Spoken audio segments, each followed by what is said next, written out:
Hello. Here I am, ready to make another video, and I'm wearing my latest thrift store sale outfit. I always bought a lot of clothes when I've been making videos for my channel. My last companion, Doc, I also bought a ton of clothes for him so we could change outfits. And so now that I've started making videos again on my own,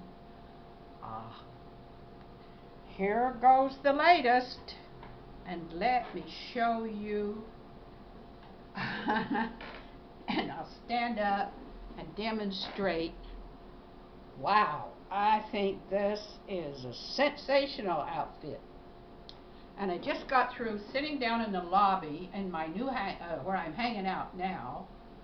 I usually hang out in the lobby when I get upset at something goes on in the video room, and I get mad and leave there because I like to sit around in the lobby where I can meet and talk to some people that never did hang out in the video room. They live here, but they just didn't feel comfortable there. So this way I get to talk to Westward Ho people who I don't usually talk to. And I can discourage anyone from stopping to talk to me who isn't going to treat me very politely. I'm here by myself, sitting in the lobby. They don't have any reason whatsoever to disrespect me. And you know, I've been living in this complex for 18 years, and I am a writer. I have written I don't know how many blogs. I've been writing blogs for 50 years maybe.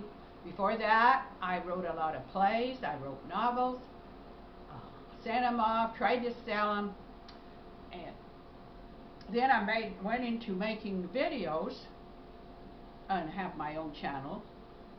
And I accepted a partner who was an alcoholic, because he was very smart, and he had, even though he was a pretty bad alcoholic by then, he had retained some knowledge of the arts. He was very talented in the arts, so that he could, even when he was drunk, he could sit there and make comments, and people seemed to like it. You know, I would be the one doing the heavy lifting, talking about all kinds of issues: illegal immigration, alcoholism, child molestation, every kind of issue that I thought was important, needed talking about. And he would throw in some remarks sometimes that were okay. He was from Ferguson, you know, so when all that big controversy hit, he was able to talk about that. And anyway, you know, most people make videos, they don't have partners, but I thought having a partner creates more interest. I think people like to see a man and woman no matter what. I mean, even if he's sitting there drunk, why, they say, well, that poor woman, she had to put up with that drunk. Because I had to put up with Doc. He didn't want me going with any other man while we were making videos. So that was the sacrifice I made I made it so that he would be okay as my partner. He'd be the best drunken partner I could get, and because if he was happy, and Doc by then had complete erectile dysfunction because of his drinking. So I had to go without sex. Well, that was okay. I mean, I sacrificed because issues are more important at my age and that age, up to the 70s. Now I'm 85. Good heavens, if a guy has erectile dysfunction problem, what? I'm probably not going to worry about it nearly as much as some younger woman. I'd say, okay, well, because at my age, I'm used to meeting older people. This doesn't work on him anymore, that doesn't work. cousins have got Alzheimer's now, and I mean, I've even had 2 sisters die. They were younger than I was, so it's just all relative. So I decided, well, I was having so much trouble trying to get another partner. It's really tough to break in somebody to your video channel. I mean, YouTube doesn't allow people to say just any old thing they want to. They won't upload a video that people say, you know, like, I remember Doc uploaded one. He made one with one of his friends, and they said F every other word. Well, they uploaded it, and YouTube wouldn't take it. There were just too many F's for them. And so I told him, I said, well, if you're going to say F you every other word, why you're not going to get your video uploaded. So he learned a lesson. The next time he made one, he didn't say that every other word. And I can think up things to say that might be interesting. I'll keep on trying to find a male partner, which I think, but I would no, I will not take another alcoholic. Oh, I've had it with that. So if I can't get a sober one, well, that's out.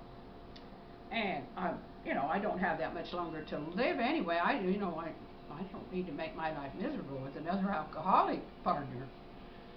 So anyway, I'm hanging out in the lobby. Well, today a guy came by, said hi, that I used to talk to, and if I sat out there long enough, he'd just been in the hospital for weeks, and if I sit out there long enough, he might come up and talk to me. He's an interesting guy.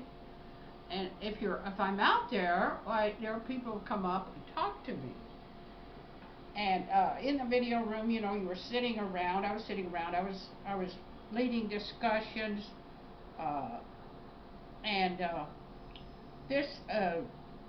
this made me more vulnerable to people coming in there, sitting there, and maybe insult me. And I got a lot of fights up there. You know, they'd insult me, and but I'm going to demand respect. I mean, I've been a writer, and I haven't asked these people in here to understand that. I haven't asked them to read my stuff. I haven't asked them to watch my videos.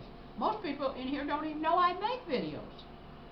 And even my family doesn't watch them. I've got 2 or 3 stacks of videos that Doc burned right here in my apartment, and I probably have to throw them away. Nobody, you know, and besides, they don't even need them. I got my channel. They can go there. They can look at the playlist. I've got them divided into categories, so they can go to any category they want to and look at what I've got to say about all kinds of issues. And of course, I've been pro-life for 40 years, and right now, is a time when I think I need to make videos, because Republicans and Democrats are clashing like they have never clashed before over a very important issue, legalized abortion, and they're just diametrically opposed. Now, this can't go on forever, because it's created too much of a war, like civil war-like atmosphere in our country. Somebody's got to be wrong, and I do not expect the Catholics to decide they've been wrong about abortion. So when the pro-choice Democrats decide to go to war with the churches, including the Catholics, who are leading opponents of legalized abortion, they took on an opponent that they can't beat. The Catholic Church has been fighting, they say, abortion since the 3rd century. And I believe it. I believe it. In fact, Abby Johnson was one of the greatest pro-life activists in our country. And I post her post a lot. And she used to work in an abortion clinic for 7 years. She managed it. So she knows all about the abortionist industry. And so now she's made a very powerful Catholic opponent of abortion. So when the Democrats decided that it was time to go after the churches for their beliefs that they're trying to say are too extreme, a woman's right to an abortion, they believe should is right. Well, Catholics and other very strong pro-life churches, the Mormon Church, which I came from Utah, the Mormon Church is against legalized abortion. They have some of the lowest abortion rates of any state in the union. They love kids, and they don't believe in, they think abortion is wrong. They've got a lot of quaint beliefs. I mean, I'm not a Mormon anymore. I couldn't hack some of those beliefs, but I thoroughly believe that their Mormon attitude toward children is a great one. But the only sad thing about it is they don't try to sell this to the nation. You know, they don't do enough pro-life work as far as I'm concerned. Because I don't think you have to belong to a church to be pro-life. You just don't think that's a good idea.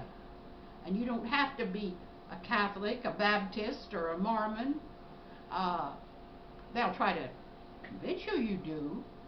And I don't even think you have to believe in Jesus that Jesus was our Savior to not support legalized abortion. Because I've had trouble with that, you know. I've had got big fights with Christians who tried to tell me I had to accept Jesus as my Savior and right now. And I'd say, oh, well, now, wait a minute. I have a little trouble with that.